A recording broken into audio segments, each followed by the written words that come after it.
Greetings and welcome to another edition of AUHSD Future Talks. I'm your host, Superintendent Matsuda, Superintendent of the Anaheim Union High School District, a district comprised of 29,000 7 through 12 students, but we also have over 7,000 podcast listeners. And as our audience knows, this show is dedicated to the top issues affecting our young people in education, and we've been so blessed over the last 70 plus episodes to have amazing guests.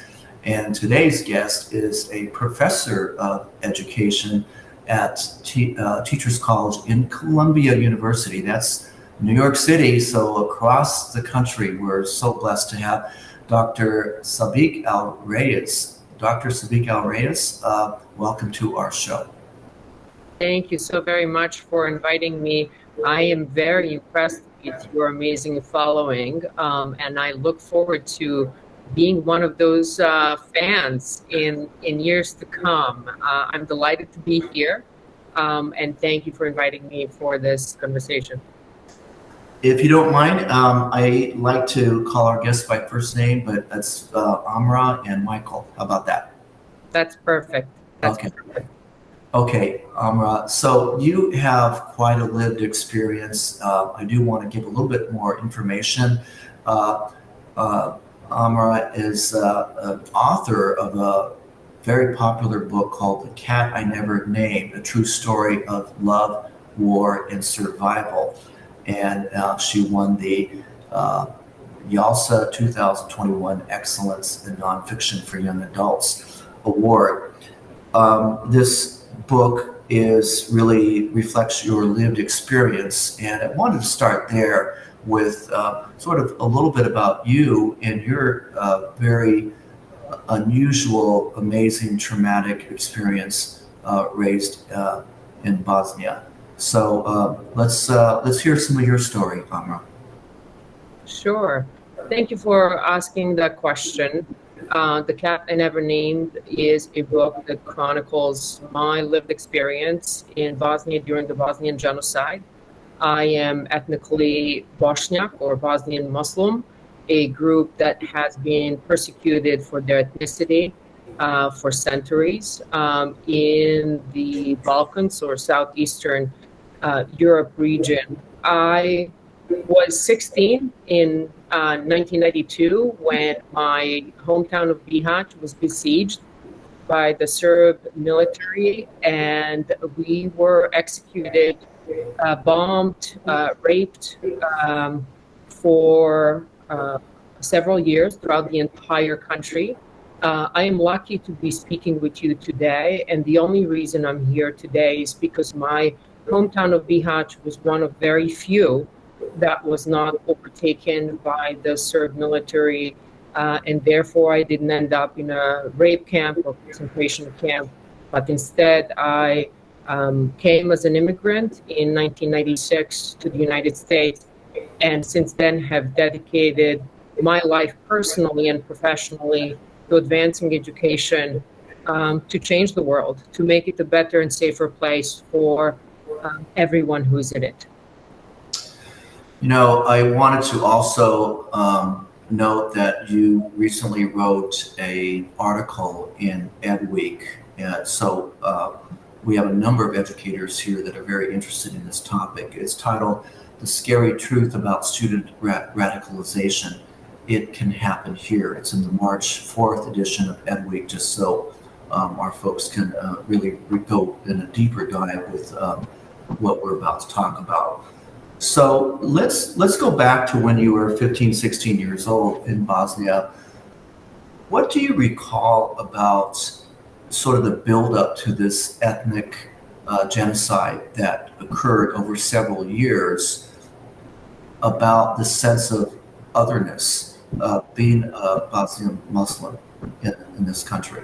What were some of the indicators that there was, hey, you did not belong here, that somehow you were being targeted? What do you recall? You asked the question, which I in detail answer in my upcoming book, that in fact, I just submitted to my editor at Macmillan Publishers yesterday, titled 3 Summers. It is a story about the arc of my life and that pre-war period where over the course of 3 summers, while growing up as an innocent teen, I began to recognize and in that process mature quite a bit, the narrative of hate, the narrative that othered me as a form of ethnic, racial, religious impurity in Europe. And initially, when I started as a child to hear those stories, and when I was old enough to recognize that in my classroom, I never read a story that had Amra in it. I never solved a math problem that had my name or a name like mine in it.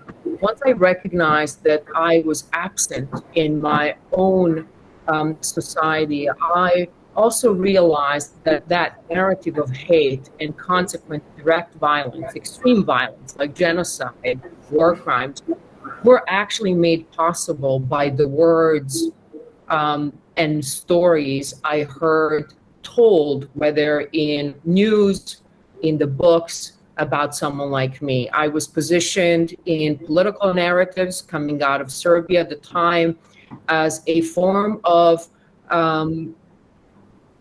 impurity that had to be eradicated. There are Serb leaders who referenced people like me as a form of genetically degenerative material that had to be eliminated. This is very surprising to a lot of people in the United States. When I speak to students or educators, I've delivered more than 200 talks around the world over the last 1.5 to 2 years. And many will look at me, particularly in the US, and say, how can that happen to you? You don't look like you don't belong in Europe. Because there's this also bias that Europe is a white Europe, white Christian Europe. And so there is an element of education that comes with my story of how powerful the hateful narratives can be, that even when we look exactly the same, the hateful narratives can build up differences that justify as extreme of a violence as genocide. Just to give you an example, in a nearby town that was overtaken by Serb military during the war, the town is called Prijedor. It was near my hometown of Bihać. Muslims, Bosniaks, were ordered to put around their arms white band, to tear their white clothing and put white armband so that they could be differentiated from Serb population and taken to concentration and rape camps. And so that sounds very much like the star, the yellow stars during the Holocaust, right? This sort of otherness and objectification and sort of creation of this artificial barrier between peoples who ostensibly coming from the same language and culture and ethnically looking the same, but very similar. That's correct, and that's something that in scholarly context we call cultural violence. So these narratives of really dehumanization, they have to happen prior to the actual acts of killing, in order for masses of people to believe that they should be killing someone like me simply because there are these barriers that are placed and differentiations placed based on narratives of supremacy, dehumanization, othering that always precede the actual acts of direct violence, which is one of the reasons why I now in part dedicate my own career to writing the stories that are nonfiction stories about my lived experience so others can learn from it. It's not easy. It is always painful. It is always emotional for me. Every conversation that I have on these topics is hard, but in my own mind and heart, I do cost-benefit analysis. And my hope is that someone will hear me, that they will actively listen and recognize that biased behavior, biased speech never leads to positive outcomes for any society. In preparing for this interview, I was looking at the profile of the mass shooters, right, from the mid-1960s, and I know you're very familiar with this. In fact, you are a national expert on these increased hate crimes. But the profile is very disturbing. 97% men, and a big proportion between 18 and 29. And these isolated men, young men, were once elementary school kids. They were once middle school kids. They were in our schools. And I think increasingly superintendents and educators across this country are asking the question, why? How could so much hatred of other, what happened to that child, right? If you think about the Buffalo shooter, for example, that was 18-year-old, 4 or 5 years ago he's still basically a child. What is your research uncovering with that person? And let's say, where was that kid in elementary or middle school? Excellent question, and there are lots of thoughts that I have. So here's just one initial reaction that perhaps your listeners might not be aware of, and that is that the mass shooting, targeted violence, so targeted killing of individuals based on identity, whether it's race, religion, ethnicity, in fact, is cross-nationally connected. So we might think that the Buffalo shooter has nothing to do with what had occurred during the Bosnian genocide.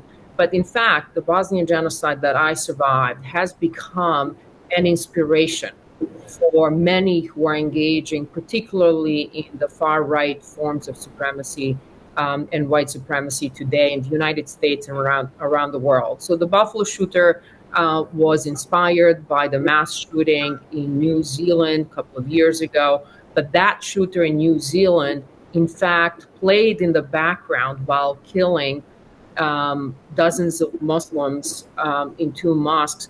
He played a song in the background that mentioned the executions or killing and hate towards people in my hometown of Bihać. A lot of people in the United States, a lot of parents and educators do not understand that the importance of preventing targeted violence in the United States has to have as a subset understanding other occurrences of mass violence because they're used as inspiration. And secondly, I would just add that we have not, as educators, done a great job on understanding the process of radicalization. How does a child who was perhaps a great kid, engaged, suddenly transform within a period of a couple of years, in some cases months, into someone who is willing to execute another human being? And that's the part that I study. And my research outside of the United States and in the United States with educators, young people, with those who have radicalized, shows that many of these individuals feel a sense of what I call educational displacement. Somewhere along the line, it might have been when they were in 4th or 5th grade, they had questions that remained unanswered. They didn't feel that they could raise their hand, or perhaps teacher did something that might not seem to us as educators important, but was impactful to them, or they were rejected by peers. It always goes back to an event or experience or a feeling that they developed in the classroom and a sense of isolation and displacement. Just to give you an example, I recently spoke to a mom of a woman who became a member of neo-Nazi group in Canada, and she talked about her daughter being extremely shy. And in 2nd grade in Canada, it took her nearly a year to raise her hand on some tougher topic that teacher was engaged in that related to history, to social studies. And the teacher dismissed her response. And that experience, that young woman never quite shook off and sought another place of belonging outside of school. And that is what we often see. And those are the moments that groups that engage extremist narratives leverage, and they often meet those kids online. So these kids are very vulnerable at an early age, generally feeling isolated or alone, and then being sort of seduced into another more radical, hateful narrative, often through social media, right? So the kid does not start hating. It could start with things at home, or oftentimes I self-hate, a lot of shame.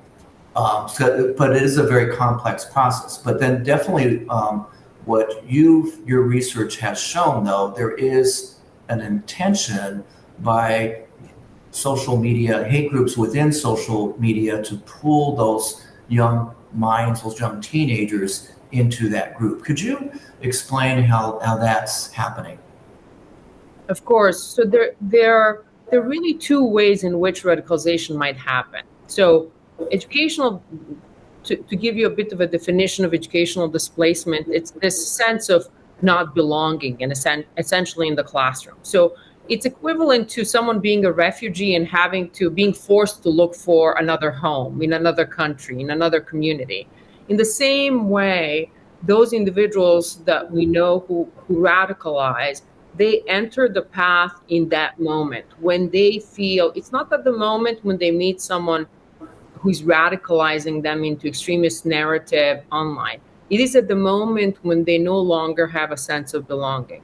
And so it is important that we develop that community for every kid in the classroom. Not, for instance, my story, The Cat I Never Named, is a story about the Muslim teen. It is not intended to be a story just that makes Muslim kids feel they have a sense of belonging. It is also a story that's intended to protect a white Christian kid who has never been exposed to someone with a Muslim background, by developing connection and empathy, so that if they ever have a sense of displacement in the classroom, they don't turn to an extremist narrative online that says, oh, we need to, because you have this challenge in the classroom environment, your response should be targeted violence towards this particular religious or ethnic or racial group. So storytelling that gives an opportunity for kids to make connections in the classrooms is actually a protective factor against radicalization. However, if that doesn't happen, what our data shows is that, in fact, many students seek sources of knowledge and information online. And they don't begin that process because they are filled with hate. They begin that process because they're curious. They want to feel better about themselves. They want to gain a sense of belonging.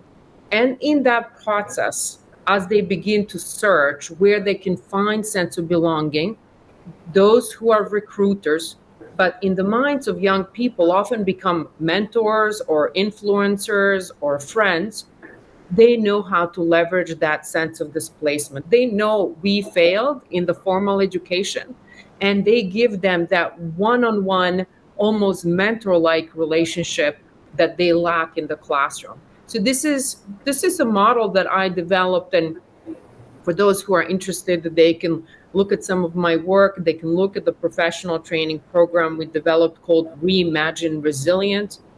They just go to reimagineresilience.org. They can actually see 10 steps to this model of radicalization. But I want to highlight the point that you already brought up because it's very important.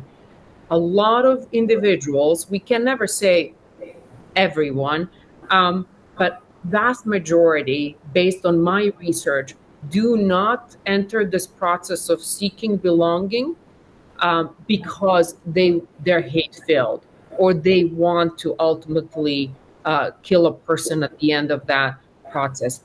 They often say, I want to be a better person. I had a bad experience in school or in life, and I want to find my own sense of community. That is what they're seeking, and that is what we're failing to provide for them in the classroom.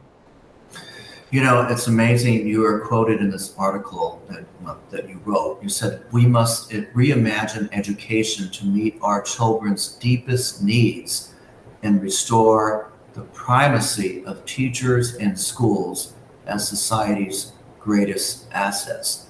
Can you expand and go a little bit deeper? Because you did touch on a lot of the role of the teacher in this de-radicalization of young people. So I'll give you a brief story, a story that relates to the moment when I became teacher first time. And it was actually while I was in the midst of surviving Bosnian genocide. I was only in high school, but many teachers were injured. They were killed. My own mother was injured. She was a history and geography teacher. She became instantaneously deaf when our home was bombed on my own birthday. And I was asked to teach. And here's an interesting fact. I was asked to teach English, the language I didn't speak. I was teaching myself English using my dad's old dictionary from the time when he was a young college student. The point I'm trying to make is that in the moments where our society needs us, teacher is not only someone who delivers facts.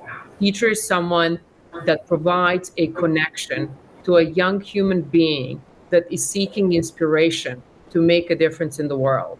So my first day of working at the school, and by the way, work for which I was never paid for because it was in the midst of the war, but I did it because it gave me a sense of purpose. I walked through cornfields, evading snipers to get to a classroom of fifth graders who were looking at me as a source of hope and as their savior. And the only one of the few words I knew, or conversations I could have with them at the time in English, was about ice cream. We were starving, we had nothing to eat, and I said, "Who would like to have ice cream? What kind of ice cream would you like to have now?" And that was the first lesson that I had ever formally delivered in a classroom to fifth graders when I was 16 and 17.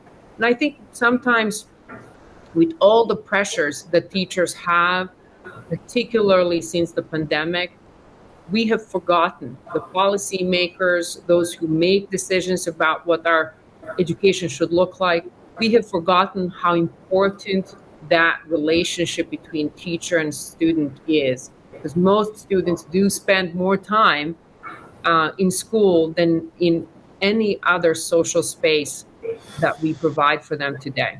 What do you say to those politicians who are sort of demonizing education and in particular teachers and who are trying to affirm student identity through narratives and developing these safe places that you talk about? At the same time, we have this movement that's sort of anti-teacher, anti-public education, and really anti-identity affirmation and student voice. What is your response to that? My response is I lost the country, and I lost members of my family, and I lost friends of mine who were raped, who were killed, who were executed because of their identity. Identity politics is extremely dangerous. It has never led to a positive outcome throughout history.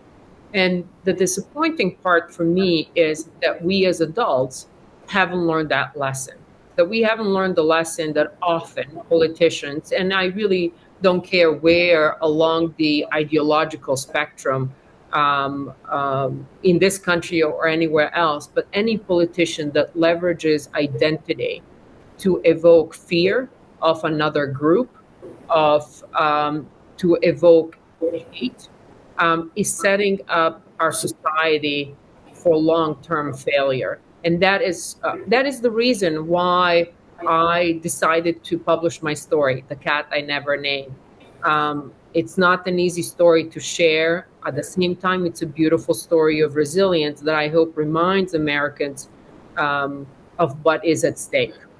So I just want to clarify this because there are explosive words out there like identity. Because what you're saying is that identity. So I just want to clarify that. It sounds like identity affirmation for young people is important, but if identity is imposed through hatred of the other, that's very toxic, right? Because we do want to support student identity affirmation and their stories, right? And their stories, because oftentimes that story has trauma. They need safe places. What better place than schools to have those safe places? Is that the difference in terms of this toxic identity based on fear versus identity affirmation based on love and acceptance? Absolutely, and it is really politicization of identity. Identity is what it is. I was born as Bosniak, as Bosnian Muslim.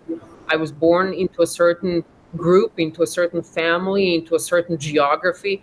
I can't tear that out of myself. It is who I am. But I am also proud of American. I'm also a mom. I'm also a professor. I'm a scholar. I'm someone who loves gardening. Those are all complex elements to who I am as a person. And each person has that level of complexity that they're building on, that they're defining through life and figuring out who they are. But using that identity now to, let's say, stir hatred and say that someone like Amra and her identity is threat to the United States of America or threat to the Western world is what might get one political vote, but ultimately is not productive for our societies. I want to share one story, one detail with you, Michael, that in part explains why this work is important to me. I came to the United States, landed into this country after surviving genocide, after starving, terrified, on Martin Luther King's Day. And I remember standing in line, looking at men in uniform at the airport. And to me at the time, men in uniform meant only one thing, and that meant rape. When it was my time to be interviewed by the immigration officer, I was shaking, and I came as one of the top math and physics students in my country, and I came on a scholarship here. I only had $20 in my pocket and whatever English I taught myself during the war under the bombs and with killing and all that I'd survived. And I was afraid that I was going to pass out. So I quite literally held onto the immigration window and was trembling as he was looking through my paperwork, taking a very long time. And after a while, he looked at me and he said, "Ma'am, I am sorry for what happened to you. Welcome to the United States of America. You are safe now." It was the most important two lines that I could have ever heard in my life. They were transformative for me. I tear up, and if you could see me, I have goosebumps now as I share this story, even though I've shared it many times. But it was the moment when I fell in love with this country. And I do hope that everyone, each and every person, irrespective of what their identity is, feels safe in this country. But I don't think that many of us today do. And I think we're responsible to do more, to speak out more, to ensure that that is not the case. So in the minute or two we have left, I always ask a question of our guests to what message would you give to our students? We have 47 different languages spoken here. We are we have a number of refugees that come in, families that come in. And I think generally our students are beginning to question the American dream and all of the things that they come here for. And it's a struggle, as you know. What advice do you give our young people who are searching?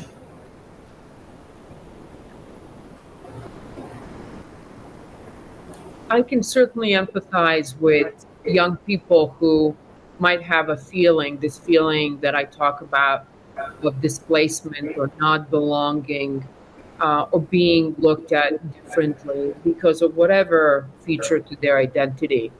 Um, but my message is that we have to find resilience within ourselves, and that I hope that they can find ways to believe in themselves. And one way to build that resilience is to, one, tell their stories, be proud of their stories, and share their stories with their classmates.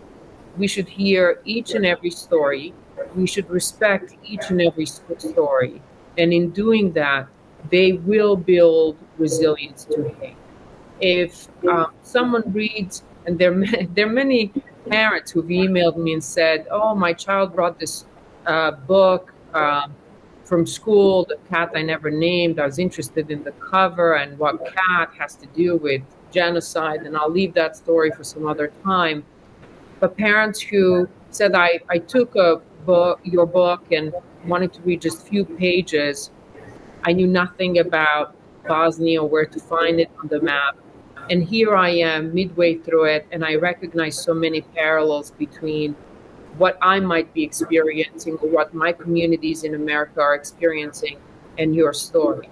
That connection and building that connection with each other is critical to us jointly, being able to preserve wonderful, amazing parts of this country. I still believe in American dream. Part of my American dream was just simply living and surviving as a person that I am. And I'm grateful to this country and all the strangers who have supported me along the way. It's not easy. There are many times where even today I experience hatred, anti-Muslim racism, but that is not what's going to stop me. And I hope that they won't be stopped if they encounter it in their lives, that they will persevere and remain resilient. Well, Professor Amra Sabic-El-Rayess, on behalf of our entire Anaheim Union High School District community, we're so grateful to have you share your story, and it's so impactful, and we look forward to hearing more. Thank you so much. Thank you so much for inviting me, and my warmest regards to all of your listeners.